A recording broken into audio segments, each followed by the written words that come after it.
Dr. Roman Yimpolski. What is the mission that you're currently on? Because it's quite clear to me that you are on a bit of a mission, and you've been on this mission for, I think, the best part of 2 decades at least. I'm hoping to make sure that superintelligence we are creating right now does not kill everyone. Give me some context on that statement, because it's quite a shocking statement. Sure. So in the last decade, we actually figured out how to make artificial intelligence better. Turns out, if you add more compute, more data, it just kind of becomes smarter. And so now, smartest people in the world, billions of dollars, all going to create the best possible superintelligence we can. Unfortunately, while we know how to make those systems much more capable, we don't know how to make them safe, how to make sure they don't do something we will regret. And that's the state of the art right now. When we look at just prediction markets, how soon will we get to advanced AI? The timelines are very short, couple of years, 2-3 years, according to prediction markets, according to CEOs of top labs. And at the same time, we don't know how to make sure that those systems are aligned with our preferences. So we are creating this alien intelligence. If aliens were coming to Earth and you had 3 years to prepare, you would be panicking right now. But most people don't even realize this is happening. So some of the counter arguments might be, well, these are very, very smart people. These are very big companies with lots of money. They have a obligation and a moral obligation, but also just a legal obligation to make sure they do no harm. So I'm sure it'll be fine. The only obligation they have is to make money for the investors. That's the legal obligation they have. They have no moral or ethical obligations. Also, according to them, they don't know how to do it yet. The state-of-the-art answers are, we'll figure it out when we get there, or AI will help us control more advanced AI. That's insane. In terms of probability, what do you think is the probability that something goes catastrophically wrong? So nobody can tell you for sure what's going to happen. But if you're not in charge, you're not controlling it, you will not get outcomes you want. The space of possibilities is almost infinite. The space of outcomes we will like is tiny. And who are you and how long have you been working on this? I'm a computer scientist by training. I have a PhD in computer science and engineering. I probably started work in AI safety, mildly defined as control of bots at the time, 15 years ago. 15 years ago. So you've been working on AI safety before it was cool? Before the term existed, I coined the term AI safety. So you're the founder of the term AI safety? The term, yes, not the field. There are other people who did brilliant work before I got there. Why were you thinking about this 15 years ago? Because most people have only been talking about the term AI safety for the last 2 or 3 years. Yeah, it started very mildly just as a security project. I was looking at poker bots, and I realized that the bots are getting better and better. And if you just project this forward enough, they're going to get better than us, smarter, more capable. And it happened. They are playing poker way better than average players. But more generally, it will happen with all other domains, all the other cyber resources. I wanted to make sure AI is a technology which is beneficial for everyone. So I started work on making AI safer. Was there a particular moment in your career where you thought, oh my God? First 5 years at least, I was working on solving this problem. I was convinced we can make this happen. We can make safe AI. And that was the goal. But the more I looked at it, the more I realized every single component of that equation is not something we can actually do. And the more you zoom in, it's like a fractal. You go in and you find 10 more problems, and then 100 more problems. And all of them are not just difficult, they're impossible to solve. There is no seminal work in this field where, like, we solved this, we don't have to worry about this. There are patches. There are little fixes we put in place, and quickly people find ways to work around them. They jailbreak whatever safety mechanisms we have. So while progress in AI capabilities is exponential, or maybe even hyper-exponential, progress in AI safety is linear or constant. The gap is increasing. The gap between the how capable the systems are and how well we can control them, predict what they're going to do, explain their decision making. I think this is quite an important point because you said that we're basically patching over the issues that we find. So we're developing this core intelligence, and then to stop it doing things or to stop it showing some of its unpredictability or its threats, the companies that are developing this AI are programming in code over the top to say, okay, don't swear, don't say that rude word, don't do that bad thing. Exactly. And you can look at other examples of that. So HR manuals, right? We have those humans, they're general intelligences, but you want them to behave in a company. So they have a policy, no sexual harassment, no this, no that. But if you're smart enough, you always find a workaround. So you're just pushing behavior into a different, not yet restricted subdomain. We should probably define some terms here. So there's narrow intelligence, which can play chess or whatever. There's the artificial general intelligence, which can operate across domains. And then superintelligence, which is smarter than all humans in all domains. And where are we? So that's a very fuzzy boundary, right? We definitely have many excellent narrow systems, no question about it. And they are super intelligent in that narrow domain. So protein folding is a problem which was solved using narrow AI, and it's superior to all humans in that domain. In terms of AGI, again, I said, if we showed what we have today to a scientist from 20 years ago, they would be convinced we have full-blown AGI. We have systems which can learn, they can perform in hundreds of domains, and they're better than human in many of them. So you can argue we have a weak version of AGI. Now, we don't have superintelligence yet. We still have brilliant humans who are completely dominating AI, especially in science and engineering. But that gap is closing so fast. You can see, especially in the domain of mathematics. 3 years ago, large language models couldn't do basic algebra. Multiplying 3-digit numbers was a challenge. Now they're helping with mathematical proofs. They're winning mathematics Olympiads, competitions. They are working on solving millennial problems, hardest problems in mathematics. So in 3 years, we closed the gap from subhuman performance to better than most mathematicians in the world. And we see the same process happening in science and in engineering. You have made a series of predictions, and they correspond to a variety of different dates. I have those dates in front of me here.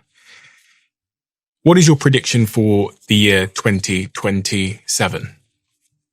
We're probably looking at AGI as predicted by prediction markets and tops of the labs. So we'd have artificial general intelligence by 2027. And how would that make the world different to how it is now? So if you have this concept of a drop-in employee, you have free labor, physical and cognitive, trillions of dollars of it. It makes no sense to hire humans for most jobs. If I can just get, a $20 subscription or a free model to do what an employee does, first, anything on a computer will be automated. And next, I think humanoid robots are maybe 5 years behind. So in 5 years, all the physical labor can also be automated. So we're looking at a world where we have levels of unemployment we've never seen before. I'm not talking about 10% unemployment, which is scary, but 99%. All you have left is jobs where, for whatever reason, you prefer another human would do it for you. But anything else can be fully automated.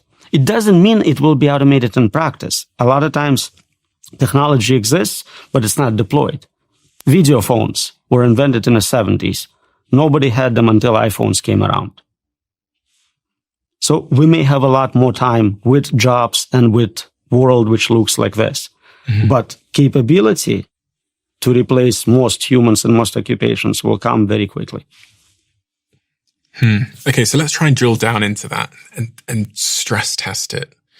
So a podcaster like me, would you need a podcaster like me? So let's look at what you do. You prepare, you ask questions, you ask follow-up questions, and you look good on camera. Thank you so much. Let's see what we can do.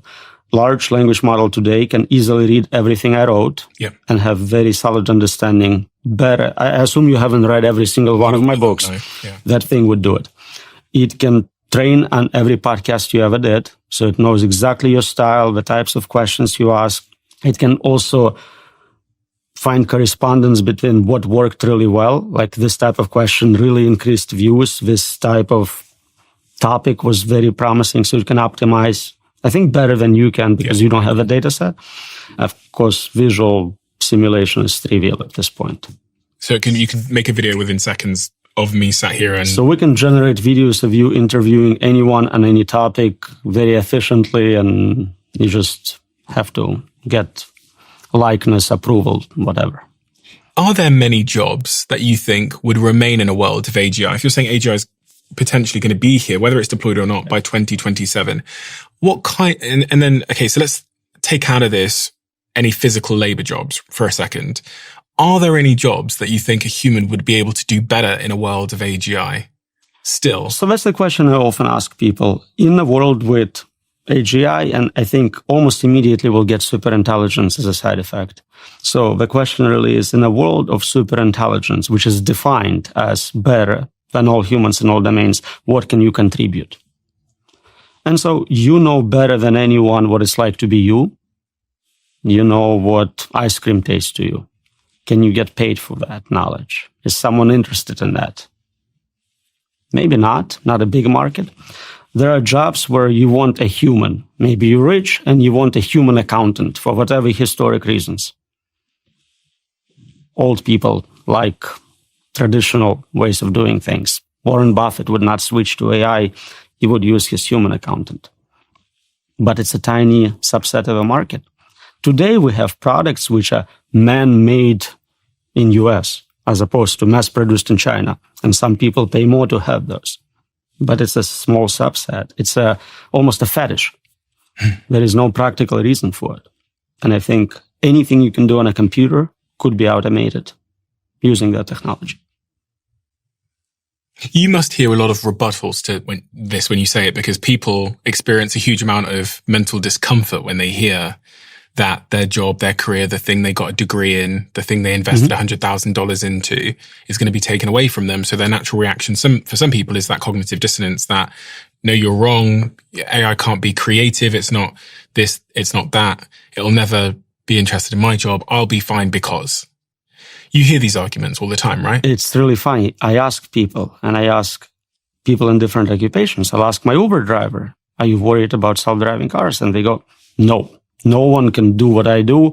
I know the streets of New York. I can navigate like no AI. I'm safe. And it's true for any job. Professors are saying this to me. Oh, nobody can lecture like I do. Like, this is so special. But you understand it's ridiculous. We already have self-driving cars replacing drivers. That is not even a question if it's possible. It's like, how soon before you're fired? Yeah, I mean, I've just been in LA yesterday, and my car drives itself. So I get in the car, I put in where I want to go, and then I don't touch the steering wheel or the brake pedals, and it takes me from A to B, even if it's an hour-long drive without any intervention at all. I actually still park it, but other than that, I'm not driving the car at all. I mean, obviously in LA we also have Waymo now, which means you order it on your phone, and it shows up with no driver in it and takes you to where you want to go. Oh yeah.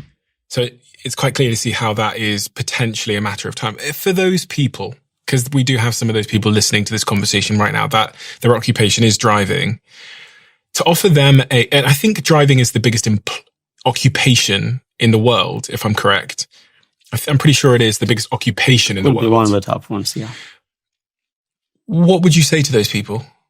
What should they be doing with their lives? Should they be retraining in something, or what time frame? So that's the paradigm shift here. Before, we always said this job is going to be automated, retrained to do this other job. But if I'm telling you that all jobs will be automated, then there is no plan B.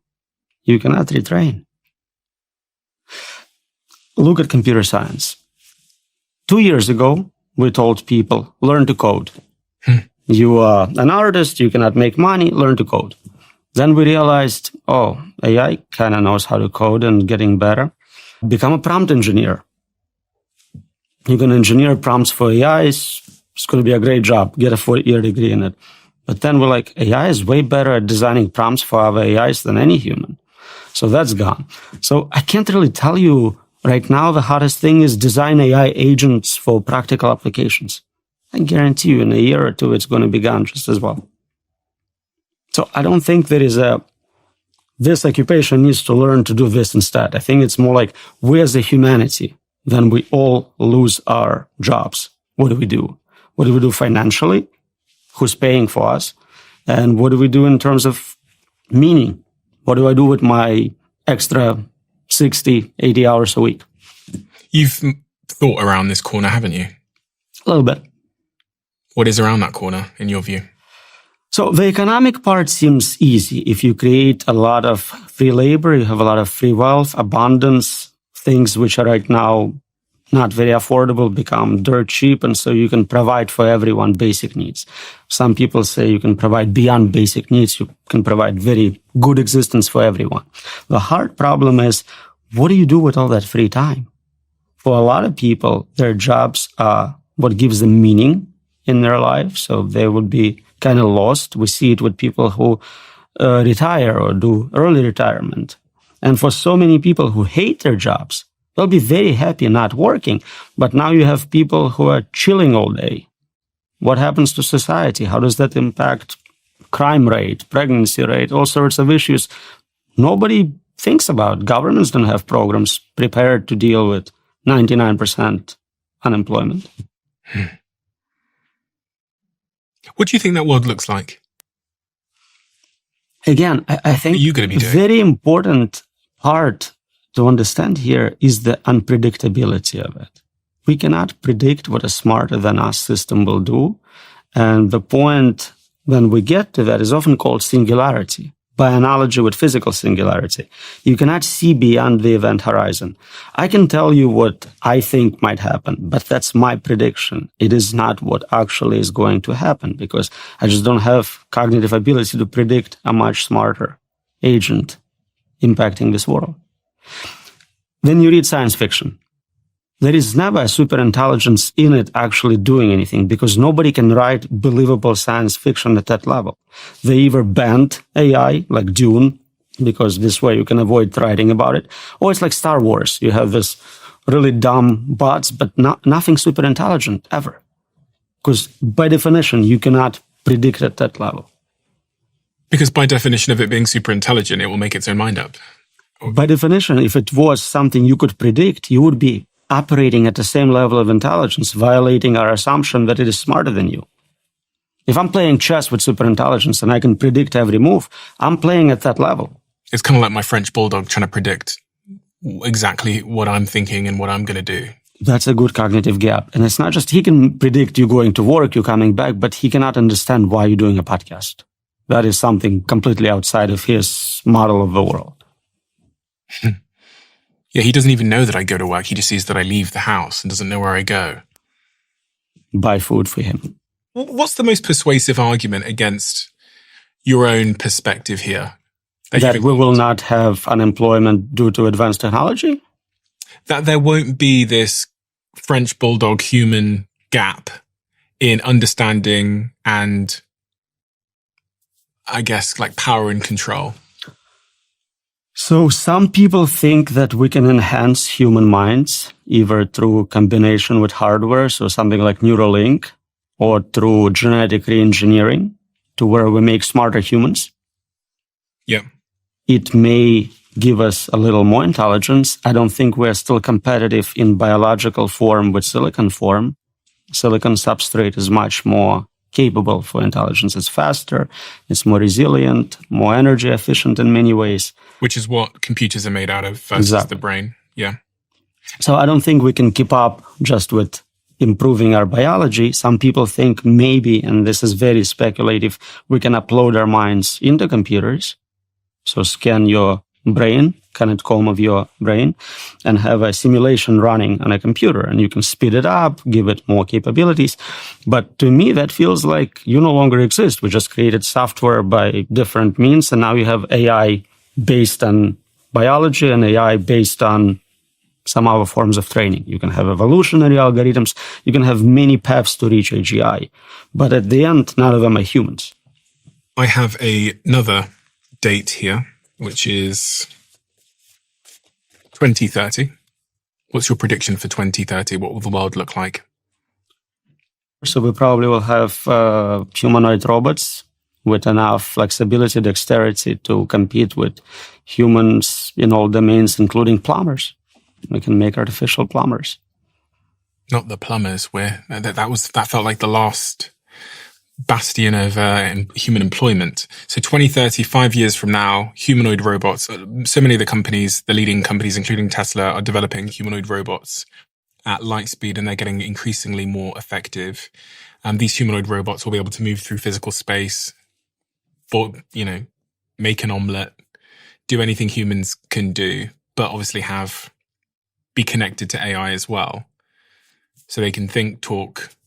Right. They're controlled by AI. They're always connected to the network. So they are already dominating in many ways. Our world will look remarkably different when humanoid robots are functional and effective. Because that's really when, I start thinking, like the combination of intelligence and physical ability is really doesn't leave much, does it, for us human beings? Not much. So today, if you have intelligence through internet, you can hire humans to do your bidding for you. You can pay them in Bitcoin, so you can have bodies just not directly controlling them. So it's not a huge game changer to add direct control of physical bodies. Intelligence is where it's at. The important component is definitely higher ability to optimize, to solve problems, to find patterns people cannot see. And then by 2045, I guess the world looks even more, which is 20 years from now. So if it's still around.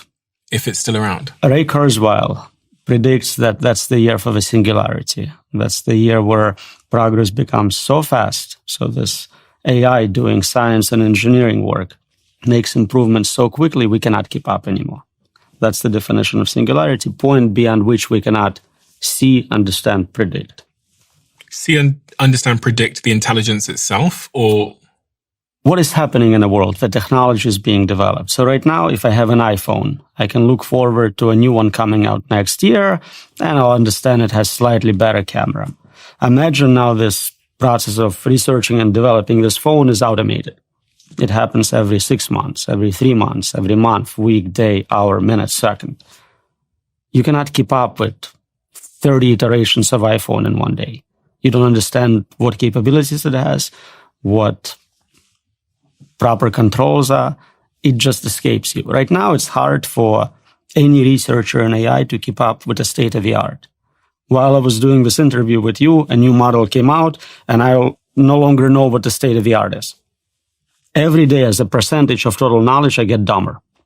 I may still know more because I keep reading, but as a percentage of overall knowledge, we're all getting dumber. And then you take it to extreme values, you have zero knowledge, zero understanding of the world around you. Some of the arguments against this eventuality are that when you look at other technologies like the Industrial Revolution, people just found new ways to work, and new careers that we could never have imagined at the time were created. How do you respond to that in a world of superintelligence? It's a paradigm shift. We always had tools, new tools, which allowed some job to be done more efficiently. So instead of having 10 workers, you could have 2 workers, and 8 workers had to find a new job. And there was another job. Now you can supervise those workers or do something cool. If you're creating a meta invention, you're inventing intelligence, you're inventing a worker, an agent, then you can apply that agent to the new job. There is not a job which cannot be automated. That never happened before. All the inventions we previously had were kind of a tool for doing something. So we invented fire, huge game changer. But that's it. It stops with fire.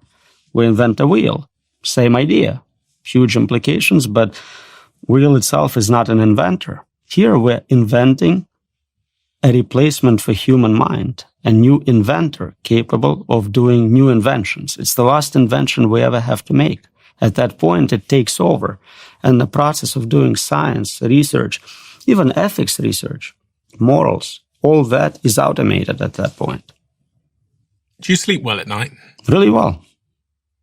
even though you spent the last 15, 20 years of your life working on AI safety, and it's suddenly among us in a way that I don't think anyone could have predicted 5 years ago. When I say among us, I really mean that the amount of funding and talent that is now focused on reaching superintelligence faster has made it feel more inevitable and more soon than any of us could have possibly imagined. We as humans have this built-in bias about not thinking about really bad outcomes and things we cannot prevent. So all of us are dying. Your kids are dying, your parents are dying, everyone's dying, but you still sleep well, you still go on with your day. Even 95-year-olds are still doing games and playing golf and whatnot, because we have this ability to not think about the worst outcomes, especially if we cannot actually modify the outcome. So that's the same infrastructure being used for this. Yeah, there is humanity-level death-like event. We're happening to be close to it probably, but unless I can do something about it, I can just keep enjoying my life. In fact, maybe knowing that you have limited amount of time left gives you more reason to have a better life. You cannot waste any. And that's the survival trait of evolution, I guess, because those of my ancestors that spent all their time worrying wouldn't have spent enough time having babies and hunting to survive. Suicidal ideation. People who really start thinking about how horrible the world is usually escape pretty soon. You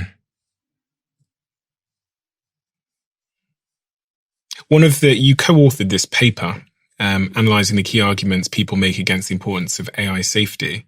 And one of the arguments in there is that there's other things that are of bigger importance right now. It might be world wars. It could be nuclear containment. It could be other things. There's other things that the governments and podcasters like me should be talking about that are more important. What's your rebuttal to that argument? So superintelligence is a meta solution. If we get superintelligence right, it will help us with climate change. It will help us with wars. It can solve all the other existential risks. If we don't get it right, it dominates. If climate change will take 100 years to boil us alive and superintelligence kills everyone in 5, I don't have to worry about climate change. So either way, either it solves it for me or it's not an issue. So you think it's the most important thing to be working on? Without question, there is nothing more important than getting this right.